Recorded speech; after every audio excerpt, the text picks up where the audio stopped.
Assalamualaikum warahmatullahi wabarakatuh. Salam sejahtera bagi kita semua. Salam Om Swastiastu, Namo Buddhaya, dan salam kebajikan.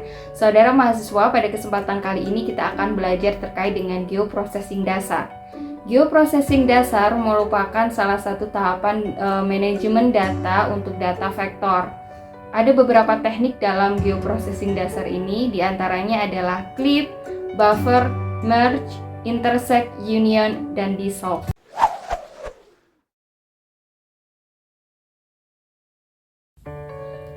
Oke, yang pertama akan kita bahas di sini adalah clip. Clip merupakan salah satu tools dalam geoprocessing yang berfungsi untuk membuat shapefile baru atau fitur baru. Nah, fitur ini dihasilkan dari proses pemotongan fitur clip dengan fitur input. Syarat dari fitur clip sendiri ini, dia harus jenis datanya polygon ya. Sedangkan untuk input fiturnya, dia bisa bebas jenis datanya, bisa polygon, polyline, maupun point. Nah, yang kedua yaitu ada merge. Merge ini berfungsi untuk menggabungkan dua atau lebih layer fitur atau SHP, kemudian menjadi sebuah SHP baru atau fitur baru, di mana jenis data yang digabungkan ini harus sama ya. Misalnya polygon dengan polygon, polyline dengan polyline, point dengan point. Nah, untuk data-data yang digabungkan di sini dia harus memiliki koordinat yang berbeda gitu ya, tidak saling tumpang tindih. Ilustrasinya bisa dilihat pada gambar berikut ya. Nah, selanjutnya yaitu ada dissolve. Dissolve ini digunakan jika kita ingin menggabungkan atribut yang sama pada satu shapefile baru gitu ya. Dengan kata lain, di sini kita nanti menghasilkan data baru yang lebih sederhana, di mana basis data yang digunakan untuk proses dissolve ini adalah data atribut. Jadi misal kita punya nih data batas-batas desa seperti gambar ini. Nah, yang warna-warna ini menunjukkan batas-batas kecamatannya. Nah, kita ingin menggabungkan nih data batas-batas desa ini jadi satu batas-batas kecamatan aja. Nah, ini tekniknya kita menggunakan tools dissolve. Kemudian ada intersect. Intersect adalah operasi overlay yang menggabungkan SHP yang berpotongan. Bisa berupa point, polygon, maupun polyline. Dan hanya fitur yang saling tumpang tindih saja yang digabungkan dan direkam dan kemudian dijadikan sebagai output. Nah, proses ini akan menghasilkan shapefile baru atau fitur baru berupa irisan dari fitur-fitur yang jadi masukannya. Proses intersect ini bisa kita lakukan pada lebih dari 2 fitur. Dengan penggunaan tools ini biasanya digunakan untuk tools analisis dalam tata ruang, misalnya analisis pola ruang, kemudian analisis kesesuaian lahan, dan sebagainya. Berikutnya, yang kelima adalah union. Union adalah proses analisis untuk menggabungkan dua fitur dan keseluruhan layer. Dan data tabularnya itu juga akan dijadikan satu dalam satu fitur baru ya, atau shapefile baru. Output yang dihasilkan berupa data gabungan dari dua layer SHP berikut dengan data atributnya. Meskipun shapefile-nya mungkin dari sumber yang berbeda, tetapi shapefile tersebut atau fitur-fitur tersebut harus dari data dengan letak geometrik yang sama ya, baik itu polygon maupun polyline. Union ini akan mempertahankan fitur aslinya dan atributnya. Jadi fitur asli maupun fitur-fitur masukan lainnya itu dia tidak akan diedit dan tidak akan dihapus ya untuk dalam output unionnya. Jadi berbedalah dengan intersect. Kalau di intersect itu kan digabungkan ya, jadi dia yang tumpang tindih aja yang direkam. Kalau misalnya di union ini 2 layer gitu ya, dijadiin satu, tapi ada yang tumpang tindih dan ada yang nggak tumpang tindih. Nah, yang nggak tumpang tindih pun itu juga akan dimasukkan sebagai output dari union. Nah, kemudian yang terakhir itu ada buffer. Buffer di sini digunakan untuk suatu jangkauan pelayanan sarana atau luas yang diasumsikan dengan jarak tertentu untuk suatu kepentingan analisis spasial. Nah, buffer ini dilakukan pada jenis data polygon, polyline, maupun point.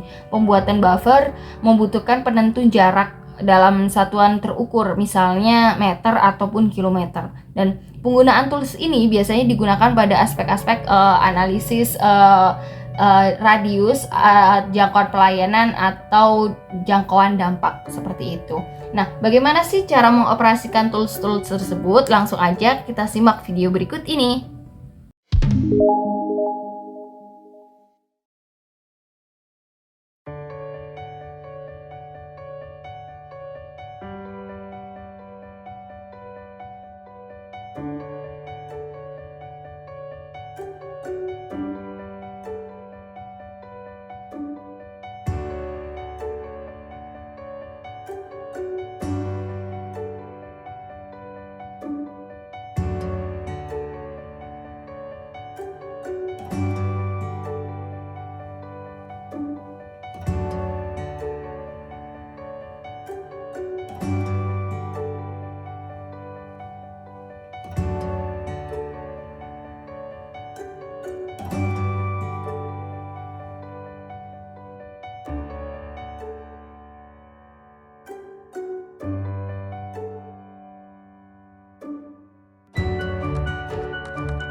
Demikian tadi tutorial dari materi geoprocessing dasar. Terima kasih sudah menyimak video ini. Jangan lupa untuk terus berlatih. Selamat belajar dan sukses selalu.